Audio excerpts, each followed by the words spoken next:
So good morning, everyone. We're gonna share, discuss a sutta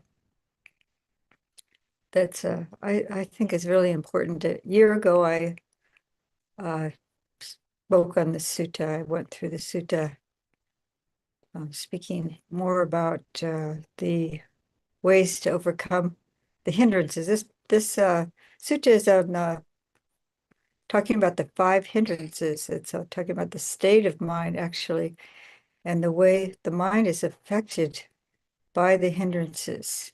And the Buddha gives some really graphic similes, which are really helpful because it helps us really experience the mind, how they are under the influence of the hindrances, and how we can overcome them by just seeing the effect, seeing the harm, seeing the disturbance of the mind. So this, I'm going to share two extract from one sutta and also talk about this sutta. I can share the screen. This sutta is on the water bowl similes. That's not how you find it, though. It's under the name of the Brahmin. Let's see if I can find It'll be under here and a different tab, I'm pretty sure. under a different. Yeah, so click that, share, Okay, so so and then switch to the tab. Yeah, okay, and I'll double check that that's what's showing. okay. Oh, there it is. So we're going to start out with the Nīvarnasutta, which is and it's just a very brief extract. Can we make it full, the green button, so that it fills their, because what we're seeing is their whole. Okay. There we go. That's helpful. Okay, thank you. All right. So this is the Nīvarnasutta, and it's just that very brief extract, so we can go over which all five of the hindrances. It's good to know the hindrances. So this is a pretty much just a list of the hindrances that I've extracted from this sutta. And Nivarana is a Pali word for, or the hindrances is a translation of the Pali word Nivarana. And so the first hindrance is sensual desire. Ill will is the second. Dullness and drowsiness, it's a compound word, is the third. Restlessness and remorse is also a compound word. And doubt is the fifth. So you see the Pali, I've put a hyphen between the compound. Nivarana is the word for the Pali word that's translated as hindrance. So we have kama chanda, which is sense desire at the five or six actually senses, including the mind. Vyapada is ill will. Tina mida, that's the restlessness and remorse. No, Tina mida is dullness and drowsiness. I'm sorry. Tina mida is sometimes translated as sloth and torpor. And this is the Udacha Kucha. This is the restlessness and remorse. And it's sometimes called, it's like worry and flurry, and various translations of this. Anxiety is attributed to this particular, as part of this particular hindrance. And then Vichikicha, this doubt. And Vichikicha and restlessness, remorse sometimes bounce back and forth together, or the dullness and drowsiness. You go from being very restless in meditation to drowsiness. So they all kind of reinforce one another. So the Buddha says that to give up the 5 hindrances, you should develop the 4 kinds of mindfulness meditation. So this is Bhante Sujato's translation. Oh, hello, welcome. We're just getting started, and we just read through a list of the hindrances, which you can see here. This is a Bhante Sujato's translation. And in this sutta, this first sutta, the Buddha says that the satipatthana, this is how Bhante Sujato translates the satipatthana is mindfulness meditation. And it's also translated as the establishments of mindfulness, or foundation is the first translation I heard of satipatthana. So the 4 satipatthanas are to be developed to overcome the hindrances, is what this sutta is telling us. And here we see Nivarana is an obstacle, obstruction, barrier, hindrance, literally blocking. So it's blocking wholesome qualities. It says that the Nīvarnas in another sutta block wisdom, they obstruct wisdom.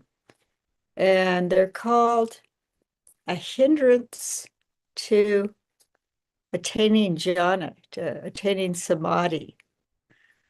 So, and then they're also in daily life and other aspects of our life, there are hindrances. And we can see in the sutta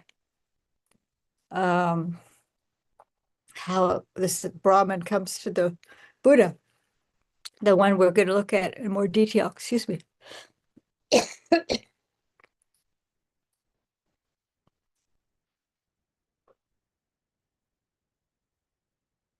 It's obstructing his spiritual practice.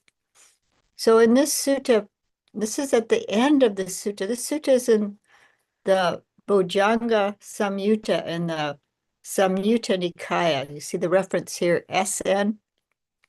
That's the connected discourses of the Buddha, is how Bhikkhu Bodhi translates Samyutta Nikaya.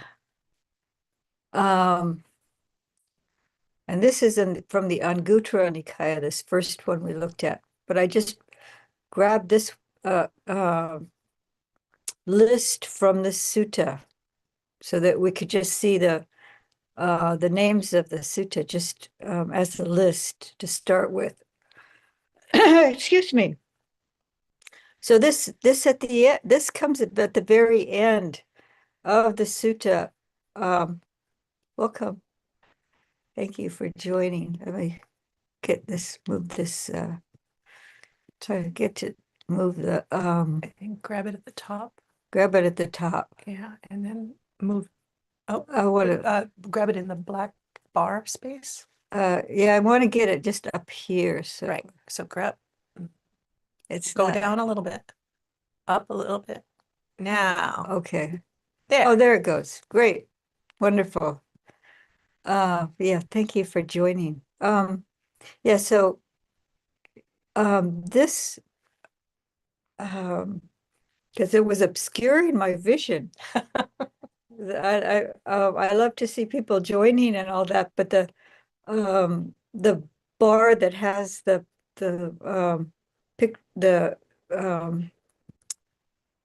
what do you call these things that shows who's Squares. Zoom squares, yeah, Zoom squares. The attendee squares. Not like the Hollywood squares, but the attendee squares. Maybe But by the end of this, you're going to have a new analogy. anyway, so Hindrances. there was something blocking my view of the the text here. So the Bhojangas, going back to this, what I've extracted here. These are the 7 awakening factors. And as we saw, the Satipatthana is to be developed, which is the 4 foundations, establishments, or meditations of mindfulness. And this is the 7 awakening factors are not obstacles, hindrances, or corruptions of the mind. When developed and cultivated, they lead to the realization and fruit of knowledge and freedom. And so these are also talked about as ways to overcome the hindrances, the 7 awakening factors or enlightenment factors. And the first awakening factor is mindfulness.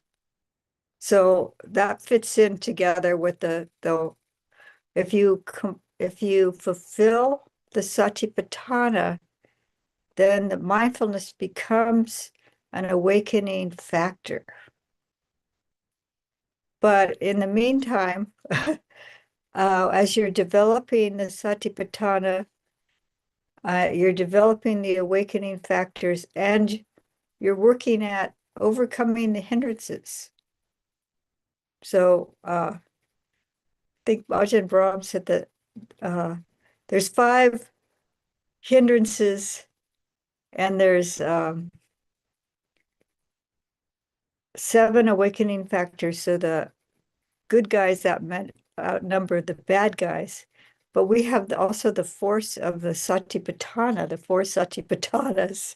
So we have a lot going for us. And then there's also, in many suttas, they talk about ways to overcome the hindrances directly, like a metta bhavana to overcome ill will, and different kinds of meditations. So there's a lot of emphasis on overcoming these hindrances. They block wisdom.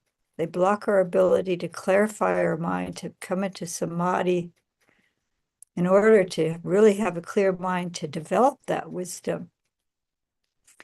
And they obstruct other wholesome mental states like kindness and selflessness. So I have extracts here. We could look at the entire sutta after we've gone over some of these things so that we get a sense of what's being talked about before we start. So this is the Saṅgarava Sutta. This is the Brahmin Saṅgarava. Saṅgarava. I can't pronounce that quite right.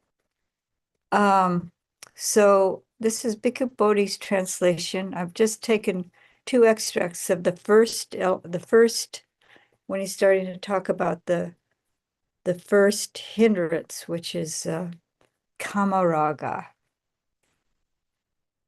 So the Brahman is maybe we should look at the sutta itself to get the introduction, what they're actually discussing.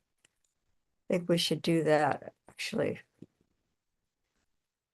And then we'll pop back over to if I can access it. So would you mind reading, Aye? Sure. At Savatthi, then the Brahmin Saṅgarava approached the Blessed One and exchanged greetings with him. When they had concluded their greetings and cordial talk, he sat down to one side and said to the Blessed One, Master Gautama, what is the cause and reason why sometimes even those hymns that have been recited over a long period do not recur to the mind, let alone those that have not been recited? What is the cause and reason why sometimes those hymns that have not been recited over a long period of time do recur to the mind, let alone those that have been recited? Okay, so why don't you read just the section on, The last one? yeah, Okay. sensual lust. Brahmin, when one dwells with a mind obsessed by sensual lust, overwhelmed by sensual lust, and one does not understand it really is the escape from arisen sensual, does not understand as it really is the escape from arisen sensual lust. On that occasion, one neither knows nor sees as it really is one's own good, or the good of others, or the good of both. Then even those hymns that have been recited over a long period do not recur to the mind, let alone those that have not been recited. Why don't you read the part at the water bowl? Suppose Brahmin, there is a bowl of water mixed with lac, turmeric, blue dye, or beetroot. If a man with a good sight were to examine his own facial reflection in it, he would neither know nor see it as it really is. So too, Brahmin, when one dwells with a mind obsessed by sensual lust, on that occasion, even those hymns that have been recited over a long period do not recur to the mind, let alone those that have not been recited. Thank you. So, let's go back if we can. So I grab this part. Oh, to get to the tab behind. Yeah, this is like, Yeah, it's like a jigsaw puzzle and you have to oh, move there we go. pieces around. There we go. Okay, so there we go. So then I wanted to go back because this, I think we can go through all the other ones, but this one is there's all this repetition, Mhm. and I wanted to get some of these terms. So the Brahmin is asking about hymns, and this is his religious practice. These recitations, and I have it here. The word is manta, and then I guess that the Sanskrit must be mantra, Oh, scripture, sacred hymn, and then the Veda is chant. And so I think Kema has a question, but I don't know if we um so this relates to our meditation. This is how this we can relate to this when we think about our meditation object.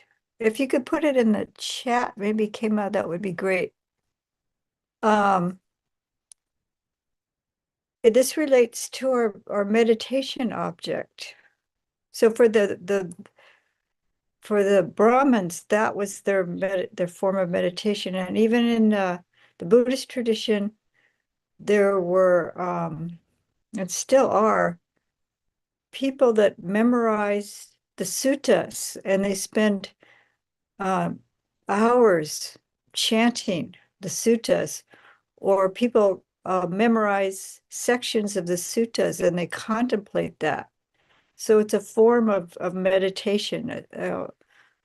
So if we think about when he's talking about the hymns, he's talking about his sacred practice, his meditation, his and so uh he's wondering why he can't stay with his meditation, his sacred obligation, his this is something very essential, important to him that he's asking the Buddha about. So we read Bhante Bodhi's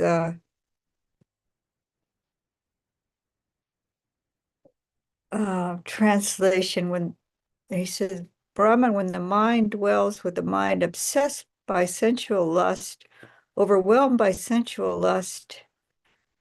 And I want to say that a lot of times you think about that as sexual, and especially the word lust is pretty heavily weighted in that direction.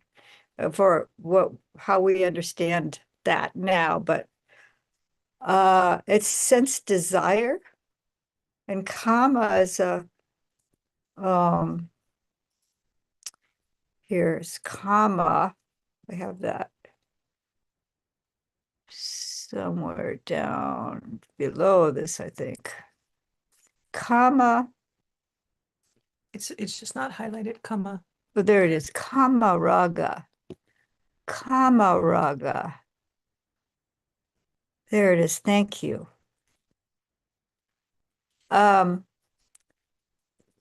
This is a sensual desire, but kama has to do with the senses, the five senses.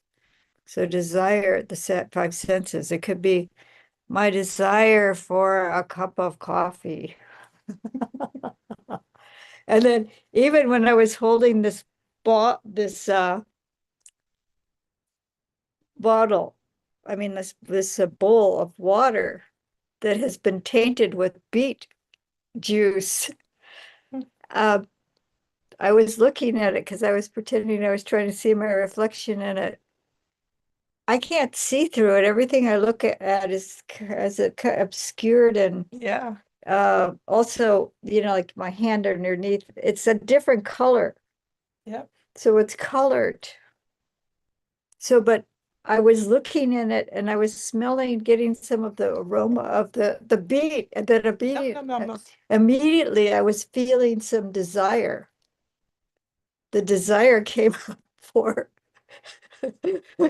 something sweet. It was at a sweet, it has I can't smell it now, but when I first got a whiff of it, there's a sweet beet smell to it. And so uh this this distracts the mind away from our meditation.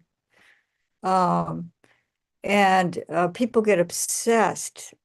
This one thing I wanted to say here. He says that when the mind dwells obsessed by sensual lust, well, so sense desire, if you could say, but lust is making it. So if I'm lusting for some, I don't know, cooked beets don't sound like something. So Sure, why not? Well, it could be. I use the, like pizza or something. I'm sitting there. There's something that's like, for some people that would be very, like really trigger some strong craving. Can we take it off of the thing for a moment, or at the end we'll just show the bowls? Because I realize they're only seeing, I'm looking at the screen the way that I see it, and you showing up with the little bowl is just tiny. We'll show it. We can show it later. Okay. Welcome. Welcome. Welcome. At the end, we'll go off of screen share and show you We can show you the water samples. bowls. Okay. So what I was trying to say about this is that for something to be an actual hindrance of the mind, your mind is overcome by it. Let's say I'm meditating or doing whatever I'm doing, like I'm doing my task, and the thought of ice cream comes in my mind, and then for some reason I and then it fits into the mind, and then it goes away. Then it's not really a hindrance. If we're meditating and we think, oh, maybe we'll go to the store and pick up this or that, or what did that person say to me yesterday or something, and that just comes into the mind, and then you can just let it go, then it's not a hindrance. But if you start obsessing, if you can't there's this word, obsessed, overwhelmed by sensual lust. Consumed Consumed by, yeah. So this is consumed by what we want to consume. let's see That's if I a lot got of it. consumed, yeah, consumed by desire for sensual objects. So this is objects of the senses. It could be food, it could be desiring another person. It could be An experience. an like experience, wanting to go to hear music. Mhm. But I think it's this obsession that you're overcome by it. It's mostly around tastes and touches and um aromas maybe. Aromas actually will bring up the desire for like food or sexuality or something like that. So this is how you know it's a hindrance. If you know that you're really obstructed by it. It's distracting you seriously.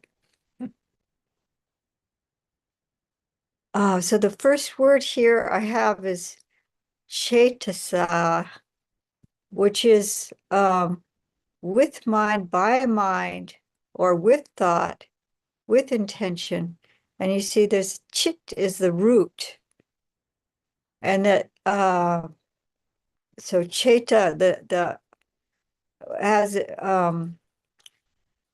the word has changed form as far as the grammar.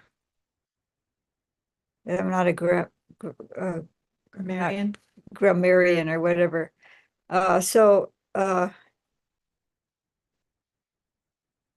By, for, that's ablative or something. Oof, I'm also not. Yeah, anyway, so it says, grammar. but it's by mind, by mind, for mind. But the reason why I brought in chitta, so chit is here, and there's the root there. It's derived from chitta, that would be the noun. And so you'll hear mind and heart when people are speaking or translating about what we usually consider the mind, but there's also heart. So and in the time of the Buddha, they just spoke about heart. They didn't talk about mind. They didn't have a concept that we have of mind, the same as we do. Although the Buddha has in the Pali, there's I don't know how many words that describe mind and talk about mind. It's kind of like the Eskimos have like 30 words for snow or something like that, because that's their terrain, right? So the terrain of the practitioner is the mind. So what we're doing is we're looking at how these hindrances affect the mind and what cause it, how the state of mind. And Cetasa is instrumental. I just looked it up, and I think that's actually one of the grammar terms that's really appropriate here. It's by the instrument of the mind, the intention. I mean, so it actually instrumental, yeah. instrumental by this or with this. Yeah. So by or yeah, From or with, by or with. So so it's affected, the mind is affected by these hindrances. Yeah. So here I have the mantras, the Brahmin was talking about concern about not knowing his mantra. He forgets his sacred hymns, the chants that they all are supposed to have memorized as part of their religious practice. And for us, that would be our meditation object. But also, we might be studying the suttas, and we might be going over some of the important aspects of the teaching, and we get distracted. So this is at the end. I think we can go back to the sutta itself, and then we'll come back to this part about the mind when it's unobstructed by the hindrances. Yeah, I'm checking the chat. I think this was one is relevant. It's saying when the hindrances are present that the mind isn't able to be aware of one's own good, what's beneficial for us or for others. So And that's where I think we're heading. So well, this is in the right, Yeah, right in the sutta. in the sutta. So it's so we'll go back. I guess I will have to go to the link. And I'm sorry, in the weekly announcement, I put the wrong number. I put 48 instead of 46. So here we're going to go jumping back to the sutta. And as Kema was saying, this is what happens, is that we're not looking at our own good or the good of others when we're overcome by the hindrances, by all of them. So then we saw that the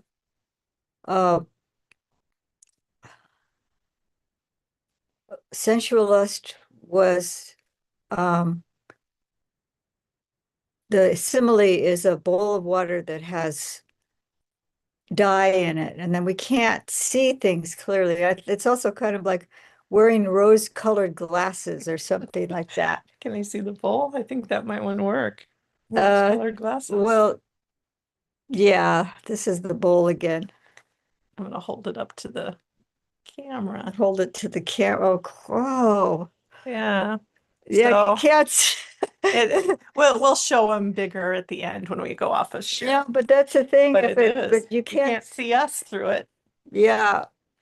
Thank you. That's great. So then the next one is ill will. Would you mind reading that, please? Sure. From here? From yeah.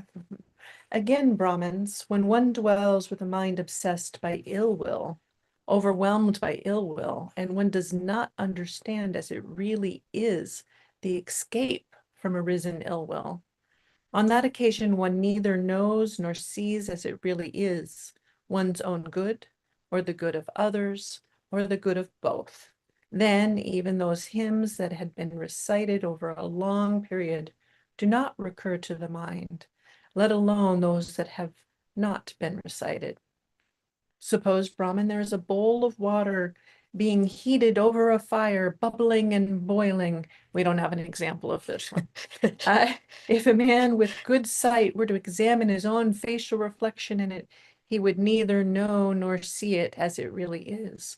So too, Brahman, when one dwells with a mind obsessed by ill will, on that occasion, even those hymns that have been recited over a long period do not recur to the mind, let alone those that have not been recited. Well, let's suppose that this cup here had boiling water on it. Mhm. And then I'm being careless and I spilled this boiling water on my hand. And I've heard this is a terrible thing. I've heard a friend of mine, somebody was really angry at them and they poured boiling water on them. And they had to go to the emergency room. So this is like how dangerous hatred is. And so if we see the mind, it just says, see what we're doing is looking, he's describing the quality of the mind, this agitated, boiling, hot, dangerous state of mind. I've looked into a pot of water as it's boiling, and at first you see the reflection, and then what it does is it fractures the reflection. It fractures it, and the reflection becomes all distorted by the bubbles, and Right. that's what our mind is doing when we're angry. If you put your face over hot boiling water, you'd also could get scalded. Not fun. So you're getting the Steam bath. well, no, but I know. I've been scalded by hot water, just putting my Yeah. hand over Yeah, a kettle a kettle with the pressure. and the steam was coming out, and I was reaching over. Yeah. It was like an open electric kettle that had an open spout. Mm-hmm. And so I scalded myself really seriously. So that's a good point too, when you using it as a simile is, I forgot to say at the beginning, at the time of the Buddha, they had reflecting ponds. And that Right. because they didn't have the mirror, I think that probably the mirrors were very expensive. Yeah. are difficult to obtain. So what was more available was reflecting ponds. So he's talking about looking at our own face, but what does that mean to see your own face? To see the mind, maybe to understand the mind. So that what you're saying when if you see a reflection and then the water starts boiling, then it's all distorted and yeah, so it's a distortion as well. And I'm also thinking about the heat and the danger of this hot water.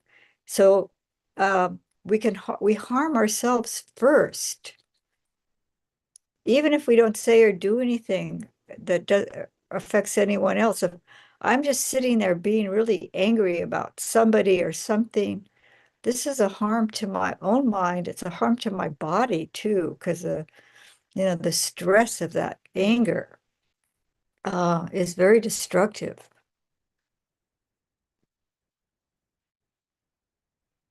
Would you like to read the second one? The third one? Or the third one, I'm sorry. Again, Brahman, when one dwells with a mind obsessed by sloth and torpor, overwhelmed by sloth and torpor, and one does not understand as it really is the escape from arisen sloth and torpor. On that occasion, one neither knows nor sees as it really is one's own good, or the good of others, or the good of both. And we've talked in other sutta times about this for one's own good, the good of others, and the good of both. So we can refer back to those, why that's so important. Then even those hymns that have been recited over a long period do not recur to the mind, let alone those that have not been recited. Suppose, Brahman, there's a bowl of water covered over with water plants and algae. If a man with good sight were to examine his own facial reflection in it, he would neither know nor see it as it really is. It's hard to get that one to show very well on because the angle, we can't tip it toward the camera. Well, you can see there's water on well, no, you can see there's stuff on the top. How would you see your reflection in this? And you just go see seaweed. So too, Brahman, when one dwells with a mind obsessed by sloth and torpor, on that occasion, even those hymns that have been recited over a long period do not recur to the mind, let alone those that have not been recited. So I think a lot of people have this sloth and torpor is also dullness and drowsiness. Uh, this is the Tina Mida. And so there's this feeling of, yeah, this kind of heavy.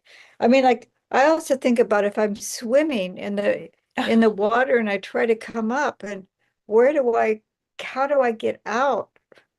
If there's algae and stuff, or I wouldn't want to get into the water. Yeah, that's But usually me. It's like, oh, I don't want to if swim. it's all murky and so it's murky and kind of heavy. So this is like the quality of the mind is kind of murky, heavy, it's uncomfortable.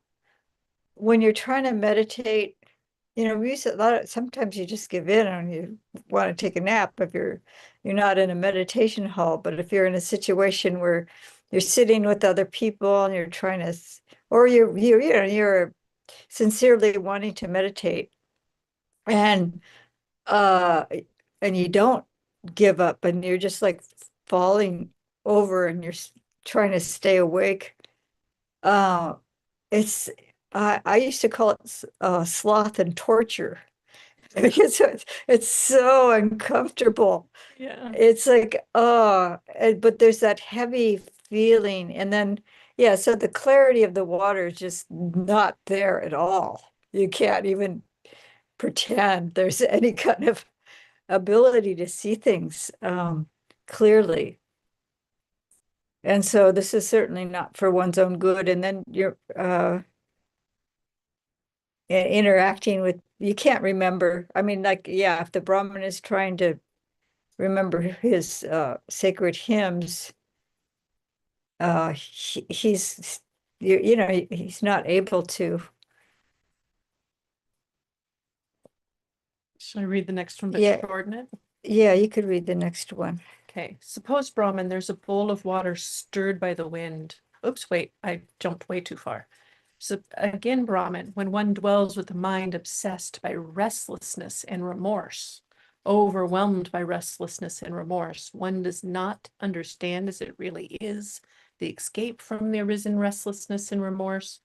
On that occasion, one neither knows nor sees as it really is one's own good, good of others, or the good of both, and they're not going to remember their hymns. Suppose, Brahman, there is a bowl of water stirred by the wind, rippled, swirling, churning it into wavelets. If a man with good sight were to examine his own face, it would not see it as it really is. So too, the mind obsessed by restlessness and remorse, you're not going to remember the hymns. Yeah, so these two, the sloth and torpor and the restlessness and remorse, sometimes you're like really trying to suppress this restlessness, and then you fall into your mind calms, and then you fall into the dullness and drowsiness.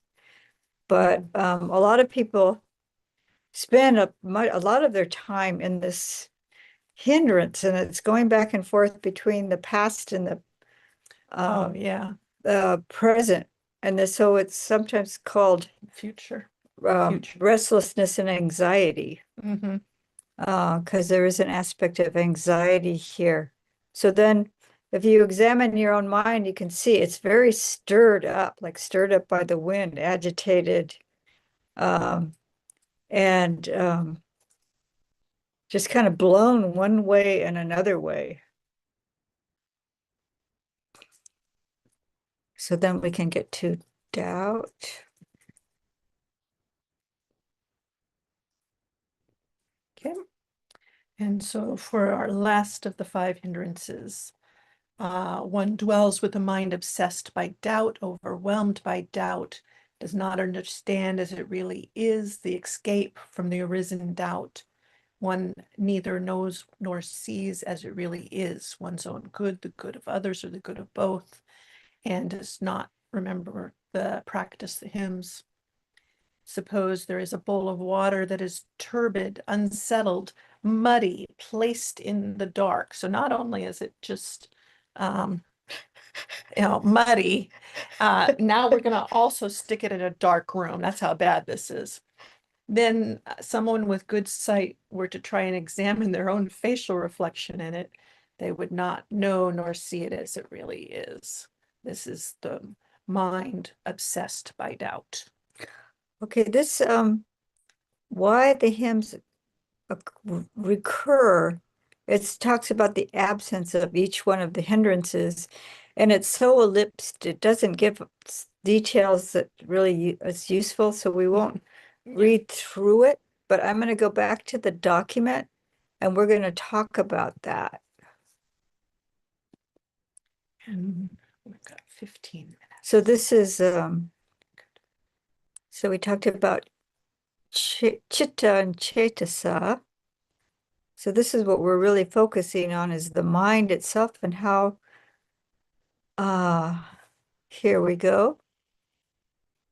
Suppose there was a bowl of water that was clear, serene, limpid, set out in the light.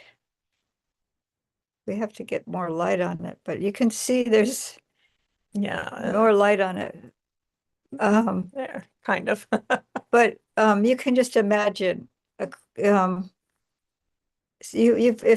there's a I don't know if it's still has gone into to become overgrown by algae and all that, but in Yosemite there was a mirror lake, and the lake was so still and clear and clean that you could see the reflection of the scenery in the background. Yeah. It's just like beautiful, exquisite. But this is how these reflecting ponds are bowls that they use to see their own image. If it's clean, they kept the water clean, the bowl clean, and in the light. Suppose there was a bowl of water that was transparent, clear, and unclouded, brought into the light. A person with clear eyes checking their own reflection and would truly know it and see it. So then these are the words here. He's talking about, these are similar similes for the mind. Clear, calm, tranquil, clear, bright, and of water, it says tranquil, placid, glassy, smooth, ripple free. So these words that he's describing for the water are here. Udaka. This is a oh, I don't have the poly. That's the water bowl. So this is Yeah, Pato's bowl. this is Vipassano. This is the clear, calm, tranquil, settled. And then clear, bright, tranquil, placid, glassy, smooth, ripple free. These are all like, you can see it, it's a simile for our mind when it's unobstructed. So this one is speaking about when they're free of doubt. Suppose there was a bowl of water, clear, serene, limpid, set out in the light. If a person with good sight were to examine their own facial expression, it would know it and see it as it really is. So this is yata bhuta, things as they really are. So too, Brahman, when one dwells with a mind that is unobsessed by doubt. So this can be any of them, I think. When we're not obsessed by any of the hindrances, this quality of mind will become apparent to us. It's obstructed by the hindrances. So this is why it's so important to be aware of them. So here again, I have the awakening factors are at the end, because the Buddha talks about them at the very end as a way to let's see, maybe we should go to that extract that I have. Do I have it? And we should probably open up pretty soon. Got 10 minutes. Okay. I Yeah. think Oh, you don't have that part, but it's in the sutta if you want. yeah, I thought I had taken it out, but I don't. I have a also I have a link here to the YouTube I did a year ago, and I talk a lot more about antidotes or ways to overcome the hindrances in that one. We could put that, maybe the link. I don't know if that's possible to put that in the chat. In the chat, sure. You can, I'll just copy. and that'll take it. I might give it a go. So that's the link. There's another one where I went and spoke about the antidotes, more about the antidotes in detail. So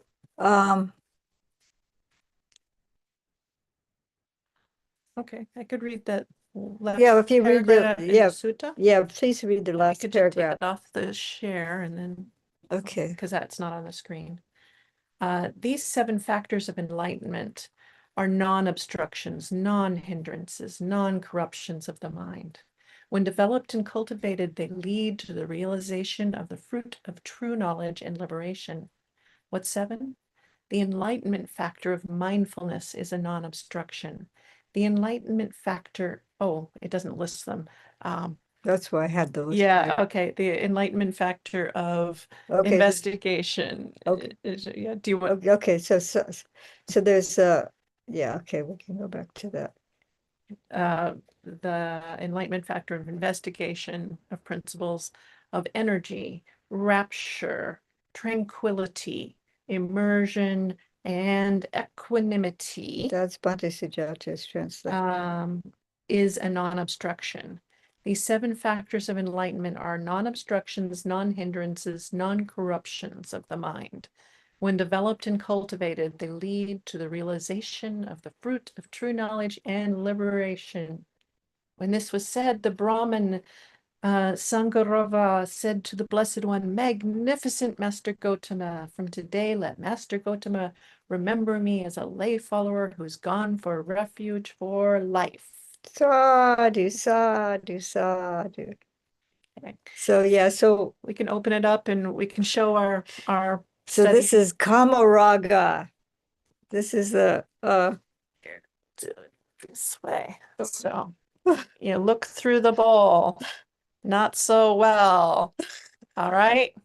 Now what's the next one? well, we don't have all of them, but Okay. boiling, but The boiling water, you can use your it's imagination. the boiling water is ill will, Mhm. and the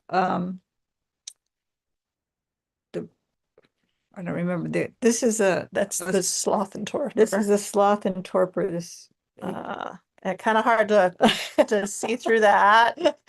Okay.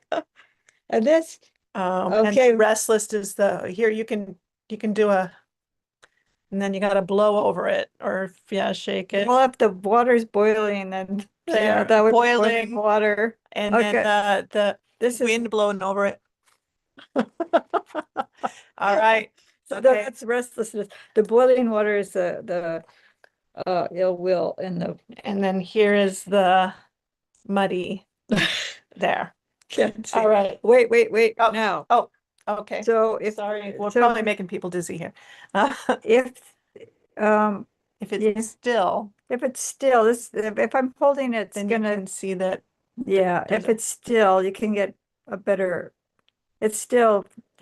piece. You have to set I'll the put water bowl down and let it settle on its own.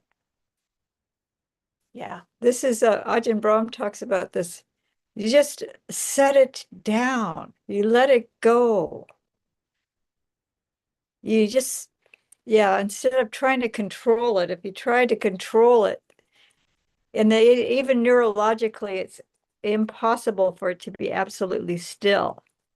I mean, even someone that has a very healthy nervous system, but even when my hand is relatively still, then you could see that holding on to it, it's still quivering.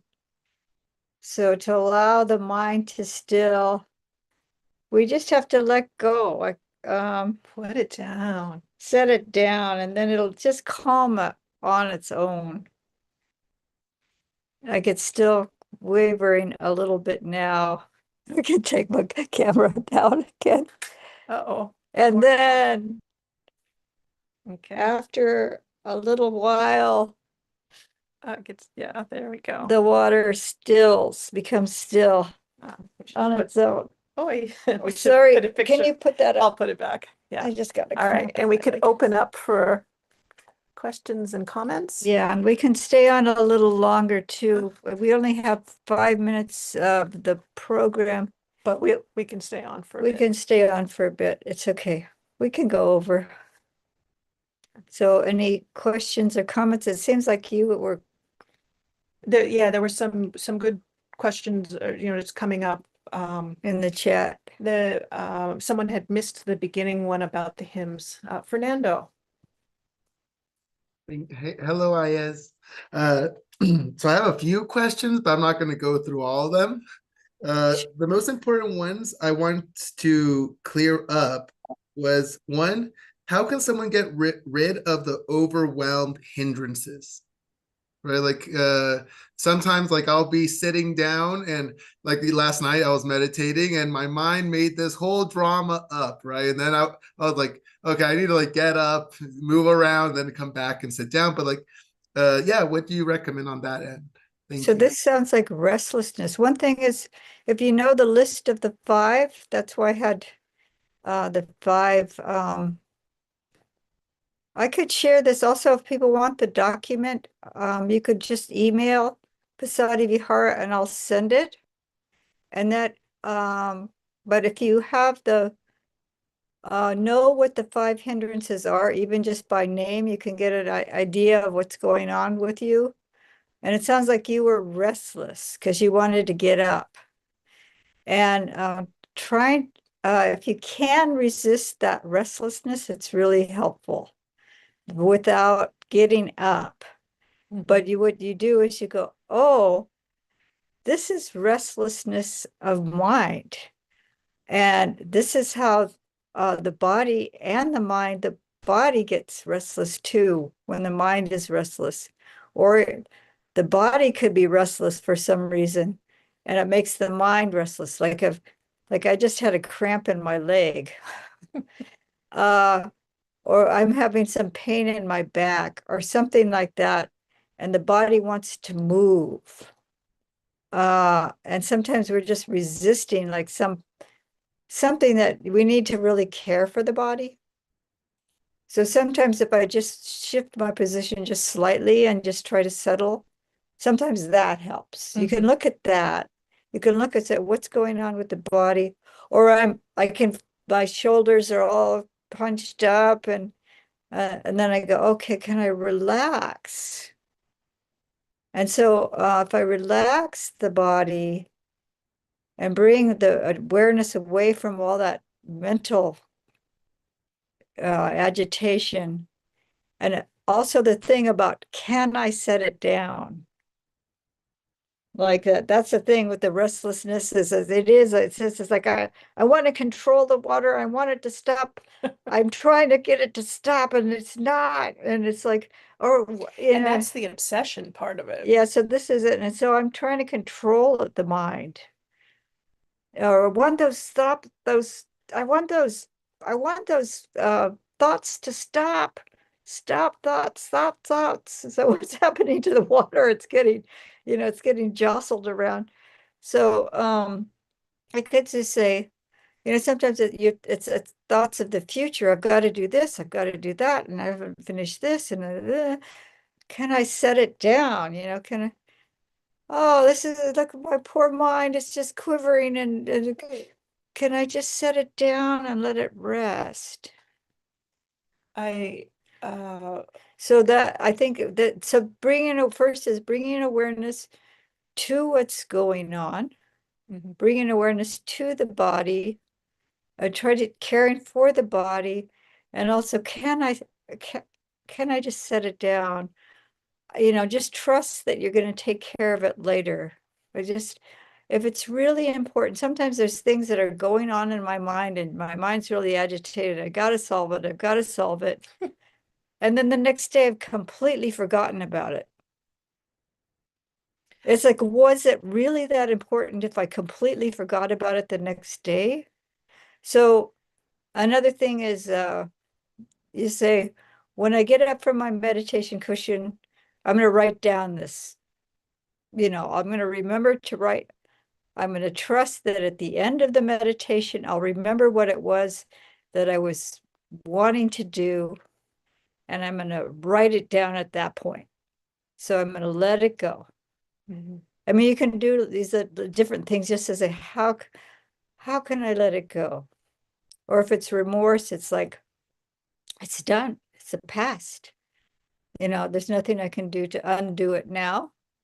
And then I learned from that bad experience and I won't do it again. I know I haven't done that for 10 years, but still the remorse is coming up 10, 20 years later or something like that. So this is that agitation of the mind. So first is, if you're overwhelmed, what is it that you're overwhelmed by? And second, then you can start looking at like the link that we put in the chat for the YouTube. I go into more detail about, yeah, if you find the YouTube link, that one I go into a lot of detail about how to deal with each individual hindrance. I just wanted to sometimes that the story isn't even yours. So, it's just the dream mind. So I was sitting-ish in meditation. I was really tired. And I kind of fell into sleep. and dream was constructed. And the dream was completely a fabrication. I knew it was a dream. And the mind was there. And the dream took a weird turn that kind of made me go, oh my goodness, oh my goodness. It was a little bit agitating and scary. And so that popped me out, and I'm like, oh, wait, I'm sitting here in meditation, but the body now is got that story, and I just want to like get up or I want to finish the story in my own head, and so the first of the factors of awakening is that mindfulness and mindfulness of the body. So I could experience, oh my gosh, this is my agitation due to this completely fabricated story. Mindfulness of the body, feeling tone, mindfulness of the feeling tone. Oh, this is unpleasant. Mindfulness of the state of the mind. Here it's agitated, it's overcome with this. And then looking at the dhammas, we can bring in the awakening factors and it as an antidote. And seeing that clearly with something that I know is completely just a fabrication helps me to then also say, when it's the story about my past or my future, oh, it's just like the same thing is happening. It depersonalizes it. And I can just apply that. What's going on in the body? How do I feel? What's my mind state? Is there a good Dhamma, one of the awakening factors that I can bring in to help balance this? And then I'm more likely to stay on the cushion rather than throw my hands up in despair. Here I am falling asleep and having weird dreams. Yeah, so the hindrances are listed in the Dhamma. So the Satipatthana on Yep. the And so are the enlightenment the factors. yeah. So those two are paired, and the Dhammanusati. Mhm. So the mindfulness of the mental qualities, or the not men- the phenomena, mental phenomena. It's translated in a number of different ways, so it gets a little confusing. But the Dhammanusati is the last, and it mentions the five hindrances. So the knowing these five hindrances, what they are, and so the mindfulness of that, and mindfulness of the body, like we were both saying, the mindfulness of the mind, how it's affecting the mind, and then bringing in mostly the awareness. Investigation is the second one. So the investigation and the awareness, the mindfulness, both of these are good for all of the five hindrances. But if you're overcome by the tina, mida, the sloth and torpor, sometimes all you can do is just like stand up and change position if you're just too sleepy. Or you have to assess, do I need a nap? Am I exhausted? Body. Check Is your it, body. is this yeah, it's the body, it's just or mind too. We can just be, maybe I'm not physically exhausted. I would just say, I haven't done that much today, but actually mentally I have. I've done a lot of hard mental work, so that tires the mind out. So, does anyone else have a question? We're a little over time now, but Oh, and Anne pasted in a suggested text that I also definitely would recommend, the Five Mental Hindrances and Their Conquest, which by Nyanaponika Thera. And I put a link to that in the chat as well. okay. So what we could do is close now, and then people can stay on if they want to continue the conversation. So we'll close with the homage to the Buddha, Dhamma Sangha.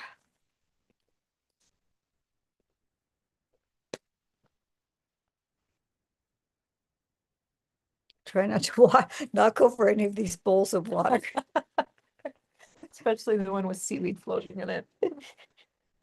Or probably actually, especially the beet juice, so we don't hurt the rug. Araham Samma Sambuddho Bhagava Buddham Bhagavantam Abhivademi. Swakato Bhagavata Dhammo Dhammam Namasami Supatipanno Bhagavato Sawaka Sangho Sangham Namami.